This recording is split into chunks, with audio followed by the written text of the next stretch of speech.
महायोगपीठतटे भीमरथ्यं वरं पुण्डरीकाय दत्तमनीन्द्र समागत्य तिष्ठन्तमानन्दकन्दं परब्रह्मलिङ्गं भजे पाण्डुरङ्गम्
त्याचे असं करू आम्ही मस्तकही पायावर यावर संतांच्या प्रतिवेश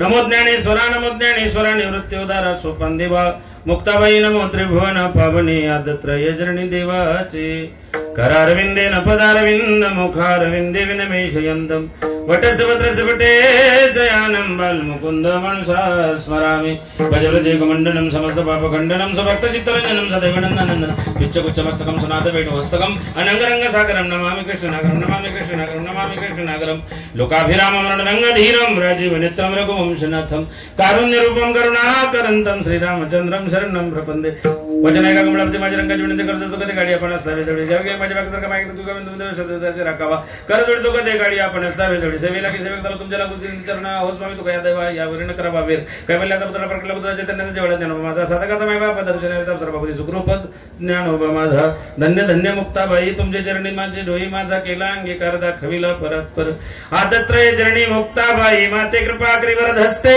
माझवरी आदिनाथ अनुग्रह नाथासी दिला नाते असत ठेविला मस्तकी तुमच्या चंदनाच्या हातपायी ही चंदन परिसा नाही न कवने अंग दीपा नाही पाठी पोटी अंधकार सर्वांगी साकर वगी गोड प्रस्तुत प्राप्तस्तरी प्राप्त प्रसंगी अखिल गोड ब्रह्मांड नायक भगवान पांडुरंगाच्या पंडितांच्या चरणांमध्ये सेवेमध्ये समर्पित करण्यासाठी निवडलेला अभंग जगद्गुरु कडकडीत वैराग्य प्रतिपादन करणारा सदैव कुंडला गेले वर्ग संप्रदायाचा कडे झाले देवचे सुप्रसिद्ध विश्ववंदनीय जगद्गुरु तुकोबाराय भक्तिज्ञान वैराग्य चित्रमणी संगम महाराष्ट्राचे जनक छत्रपती शिवाजी महाराजांचे गुरुदेव आणि संतमणी जगमाने जगद्गुरु असणारे साधकाचा मैबाप चिंतकाचा चिंतामणी अलंकापूर निवासी कैवल्य साम्राज्य चक्रवर्ती माऊली ज्ञानोबा यांना सुद्धा प्रिय ज्ञानेश्वरी साधू श्रीमंत संत जगद्गुरु तुकोबाराय यांचा 3 चरणाचा सज्जनाची व्याख्या सांगणारा अभंग आपल्या सेवेकरता निवडलेला आहे.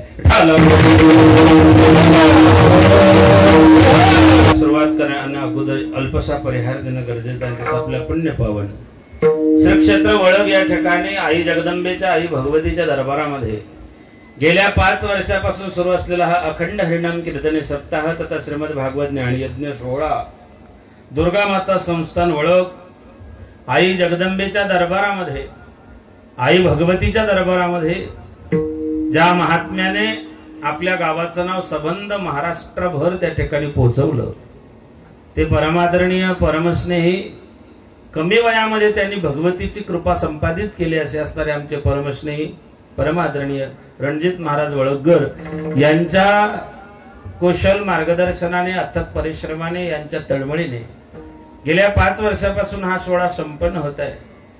3ऱ्या वर्षी मी आलो होतो. गेल्या वर्षी जमलं नाही. यावर्षी पुन्हा महाराजांचा आग्रह होता महाराज आपण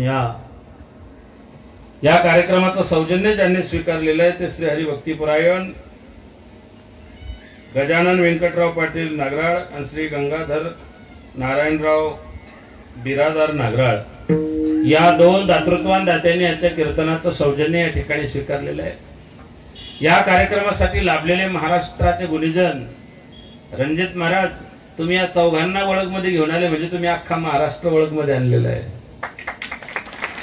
हे महाराष्ट्राचं वैभव आहे. ताल महर्षी मृदंगाचार्य विठ्ठलजी महाराज, ताल सम्राट, ताल महर्षी, परमादरणीय श्री हरिभक्तीपरायण कृष्णा महाराज, भजन सम्राट, संगीत अलंकार.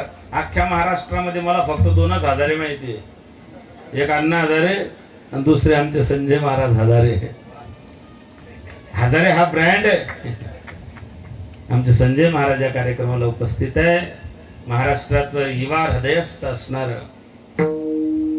ज्यांना संगीताची आवड आहे ते तर प्रेम करतातच, पण ज्यांना संगीताची आवड नाही अशा लोकांना सुद्धा ज्यांनी आवड निर्माण केली, खास करून तरुणांना आपल्याकडे आकर्षित केले, अशा असणारे कैलास पर्वताच्या शिखरासारखं उत्तुंग असणारं व्यक्तिमत्व श्री हरिभक्तीपरायण कैलास महाराज पवार.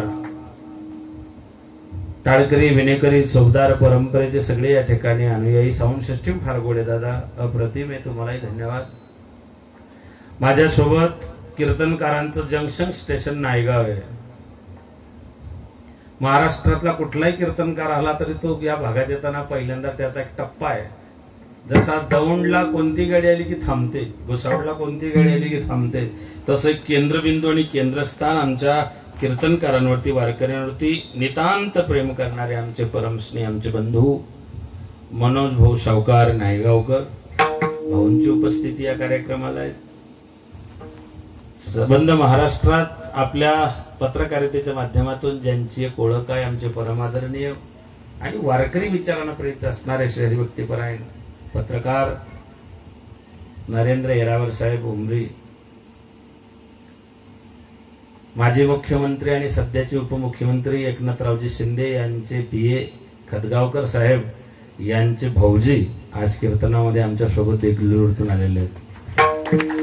मनोज भाऊने आग्रह केला की आमच्या सोबत चला, आणि तेही एका कुठल्याही आडेवेळी न घेता या कार्यक्रमाला उपस्थित राहिले. एवढ्या संख्येनं प्रतिकूल परिस्थितीमध्ये तुम्ही येऊन बसलात, तुम्हालाही मनापासून धन्यवाद. मी येताना चालत आलो तेव्हा चिखल आहे कृष्णा महाराज, हे माझ्या माता मावल्या ही मंडळी चिखलात बसलेली हो. एक ध्यानात ठेवा, यावर्षी चिखलात बसा, पुढच्या वर्षी माय जगदंबा तुमच्यावरती नक्कीच कृपा करेन, याच्यात तिळ मात्र समज. देवाचं एक ब्रीद आहे, जो मेरे नाम पर उसे मैं काम पर, जो जो मज भजे जैसा तैसा भावे, तैसा तैसा पावे मी ही त्याशी. या न्यायाने भगवंत त्या ठिकाणी आपल्यावरती कृपा करेल. स्वयंपाकी कर्नाटकातून आहे, कानडाव विठ्ठलू कर्नाटकू. काय सांगळ घातले रणजित महाराज. ओळख ग्रामस्थांना, पंचक्रोशीतील गावातल्या सगळ्या असणाऱ्या भावी भक्तांना माझी हात जोडून विनंती आहे, आपल्या गावच्या या लेकरानं या 5 वर्षामध्ये आपल्या गावाचं नंदनवन बनवून टाकलं. आई जगदंबा या ठिकाणी अवतीर्ण झाली की आपल्या गावाचा उद्धार झाला, आपल्या येणाऱ्या अनेक पिढ्यांचा उद्धार झाला. फॅन बंद करून टाका, त्याचा आवाज येतोय. आमच्याकडे एक म्हण आहे, याला म्हणतात तुलेना मले घालकुत्रे आले. विठाल विठाल.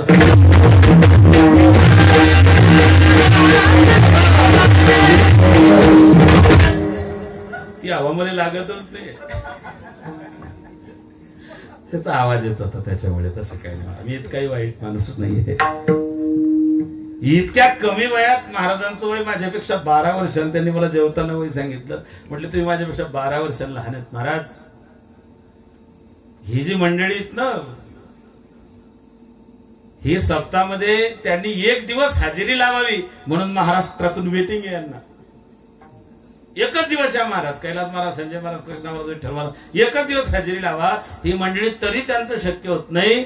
रणजित महाराजांमुळे तुम्हाला ही ब्रह्मानंदाची मेजवानी 8-8 दिवस तुम्हाला ऐकायला मिळते. हे तुमचं परम भाग्य, सौभाग्य आहे.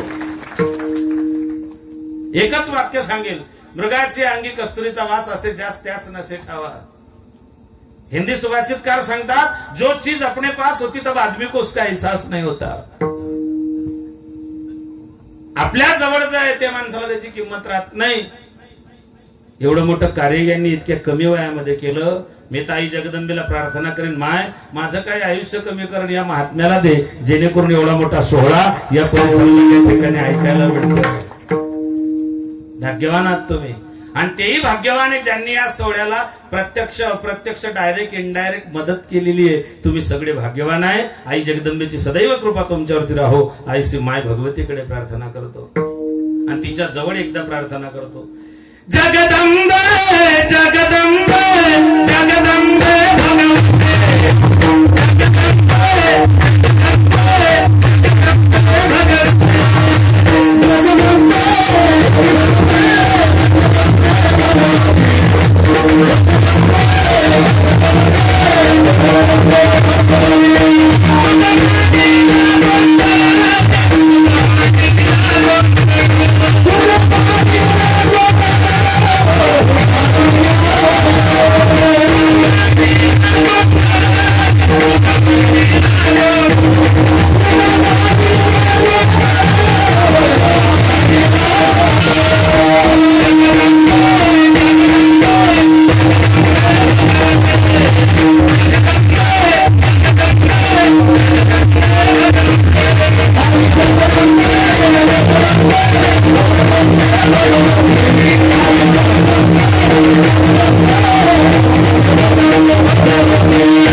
आई भगवतीचा हा दरबार सजलेला आहे. त्याचा गेन मोकळा करा, विको थोडा कमी करा, समोरचे मोकळे करा माझे माईक. या अभंगातून जगद्गुरु तुकोबराया सज्जनाची व्याख्या सांगताय. सज्जन कुणाला म्हणतात? सज्जन ही एक सिद्धांत पटवण्याकरता तुकोबरायांनी 4 दृष्टांत दिले. त्याच्यात 2 अलौकिक आहे, 2 लौकिक आहे, 2 दुर्मिळ आहे, 2 सहज उपलब्ध होणारे, 2 संसारामध्ये त्या ठिकाणी काम येणारे, 2 परमार्थामध्ये त्या ठिकाणी लागणारे, असे अलौकिक दृष्टांत जगद्गुरु तुकोबरायांनी 4 दिलेले आहेत. सज्जनाची व्याख्या काय? सज्जन म्हणतात कुणाला? सज्जन कसा असतो? सज्जन तुमच्या माझ्या सारखाच असतो. दुधाच्या पोटी निघेल ताक लोणी. दुधाच्या पोटी ताक लोणी आहे, पण दोघांना सारख्या मुलानं विकता नाही. दोघांची किंमत सारखी नाही. समुद्र नदी नव्हे पैगा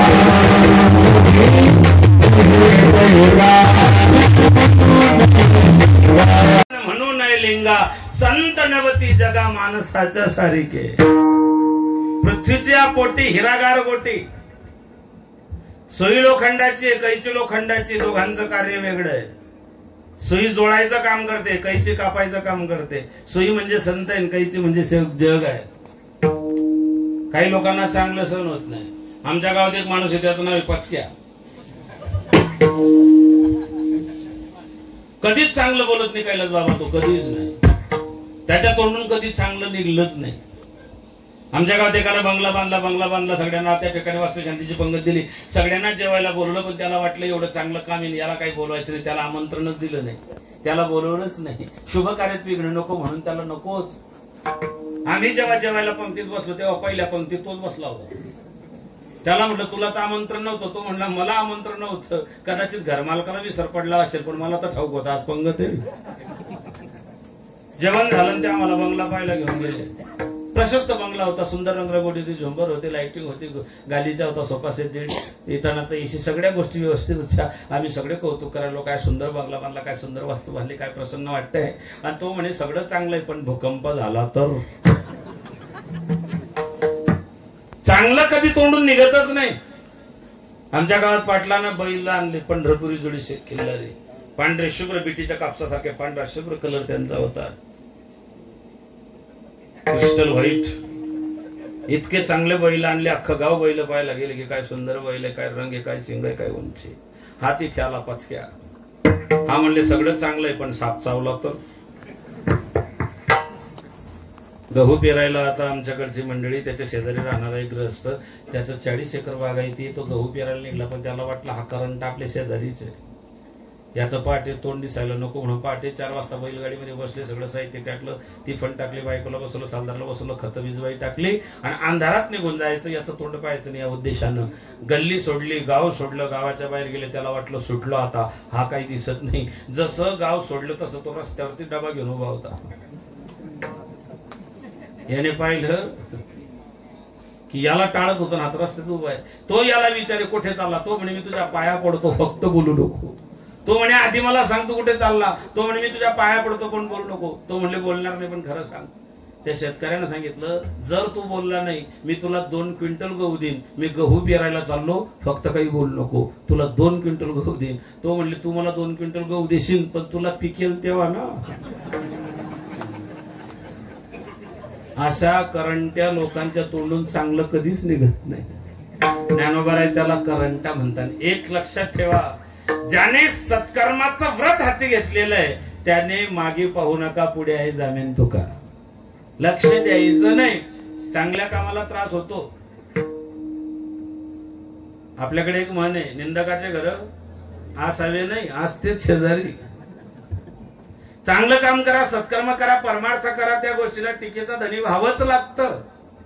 सज्जनानं तिकडे लक्ष देऊ नये हे जगद्गुरु तुकोबारायांना त्या ठिकाणी पटवून द्यायचं आहे. ज्या जगात आपण जन्माला आलो, या जगामध्ये 5 गोष्टींपासून आपला जन्म झाला.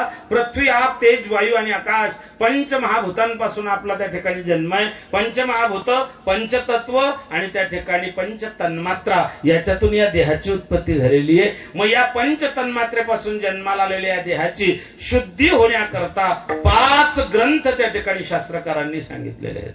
तसे ग्रंथ भरपूर आहे. संत एकांती बैसले, सकळ सिद्धांत शोधले. संतांनी सगळे सिद्धांत एकत्रित केले आणि त्यांनी विचार केला, दुर्लभ मानुष देह देहिनाम क्षण भंगुरा. एक तर आयुष्य कमी आहे, नरदेह दुर्लभ जानाशत वर्षाची गणना, त्यामध्ये दुःख यातना तुम्ही आठवा मधुसूदना. आयुष्य कमी आहे, मोजकं आहे, क्षण भंगूर आहे, घासगिडी सत्ता नाही आती. एवढे ग्रंथ धुंडळायचे, एवढे ग्रंथ पाठ करायचे, त्याचं आत्मचिंतन करायचं, मग मोक्ष गतीपर्यंत पोहोचायचं. इतका वेळ कुठे आहे? म्हणून संत एकांती बैसले, सकळ सिद्धांत शोधले. त्यांनी सगळ्या धर्मग्रंथांचा सार बाजूला काढला. त्याला हिंदीत निचोड म्हणतात, मराठीत त्याला सार म्हणतात. या सगळ्या धर्मग्रंथांचा सार 5 ग्रंथ आहे. श्रीमद भगवद्गीता, श्रीमद भागवत, श्री रामायण, श्री महाभारत आणि जगद्गुरु तुकोबारायांचा 5वा वेद पंचम गाथा. हे 5 ग्रंथ बाजूला काढले. वारकरी संप्रदायात 5 तत्व आहेत: भक्ती, ज्ञान, वैराग्य, शांती आणि गुरुनिष्ठा. विठ्ठल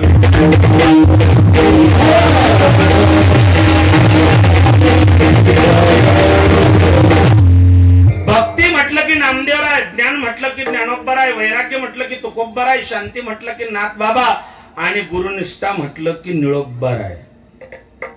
ज्ञानाचं डिपार्टमेंट ज्ञानोबारायांकडे. ज्ञानोबा आहे ज्ञानाचा सागर आहे. नामदेवराय भक्तीतले शिरोमणी आहे. नाथबाबा शांती ब्रह्म आहे. निळोबराय गुरुनिष्ठा या जीवनामध्ये मायबापू त्यांनी कोटलेली आहे. तुकोबाराय वैराग्याची मूर्तिमंत पुतळे आहेत. हे 5 ग्रंथ आणि हे 5 तत्व वारकरी संप्रदायाचे. हे 5 तत्व पटवण्याकरता 5 ग्रंथ तुमच्या माझ्या जीवनात असले पाहिजे. त्यातला पहिला ग्रंथ आहे श्रीमद भगवद्गीता. गीता गीता गीता वाचे जे म्हणते नाही पुनरावृत्ती तयानारा. गीता, तुम्ही कोणत्या देशात, कोणत्या जिल्ह्यात, कोणत्या राज्यात, कोणत्या तालुक्यात, कोणत्या गावात, कोणत्या गल्लीत, कोणत्या गोत्रात तुम्ही जन्माला आले ते महत्वाचं नाही. जन्माला आल्यानंतर तुम्ही कसे वागतात हे फार महत्वाचं आहे. जन्म कसा घ्यावा हे गीता शिकवते. म्हणून पूर्वीच्या काळामध्ये मुलींचे नाव सीता, गीता, तारा, मंदोदरी, द्रौपदी असे नावं ठेवले जात होते. आणि जुन्या काळातले नावं सांगले. लेकरांचे नाव होते सकाराम, तुकाराम, चैत्राम, सीताराम,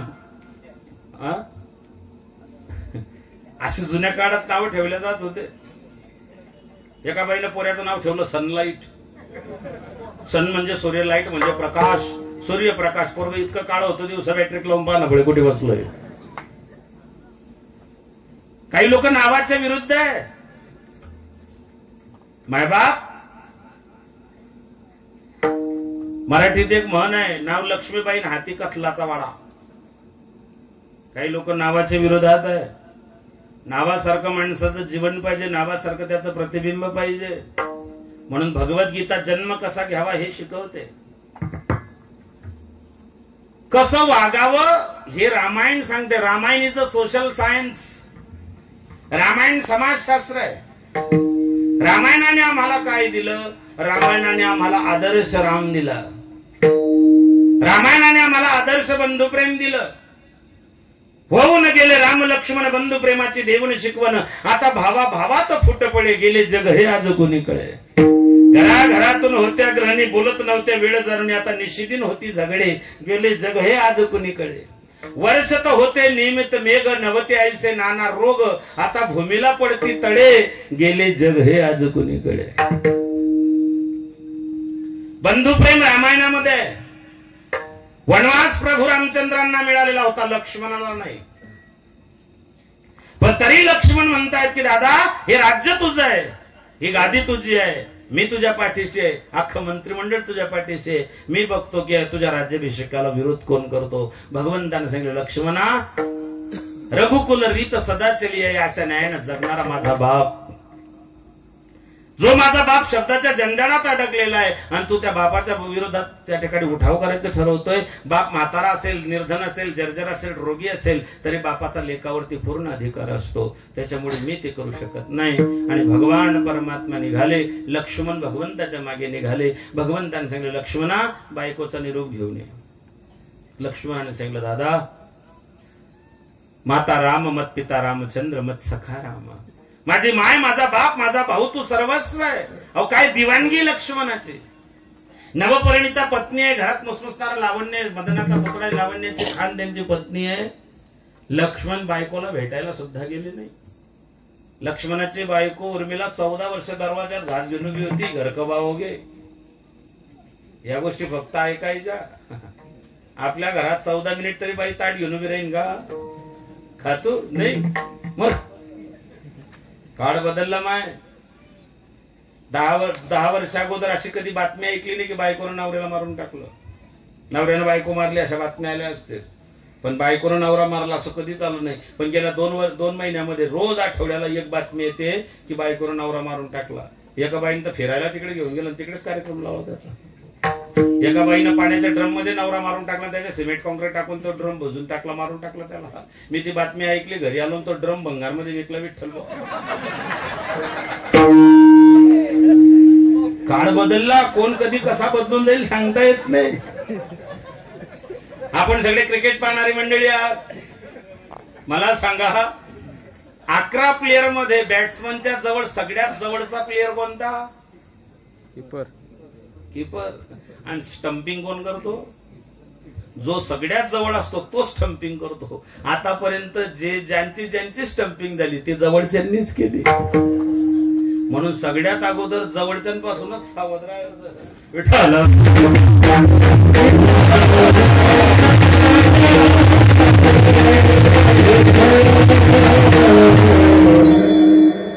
सीतामाई भगवंताच्या सोबत निघालेली आहे. शास्त्र म्हटलं की गीता, ममत्व म्हटलं की माता, आणि पातिव्रत्य म्हटलं की सीता. सीतेसारखं पातिव्रत्य जगात नाही.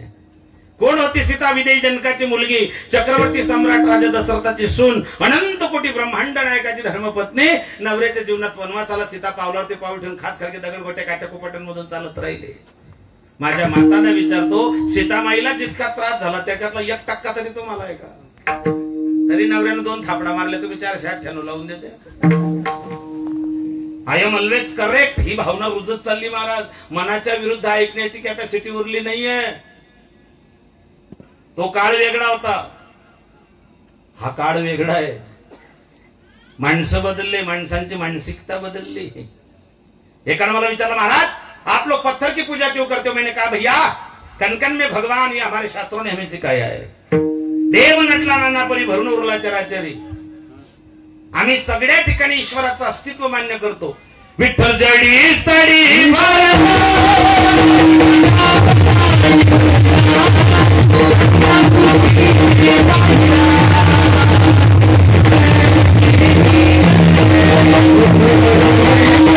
तडी भरला, विठ्ठल जडीच तडी भरला.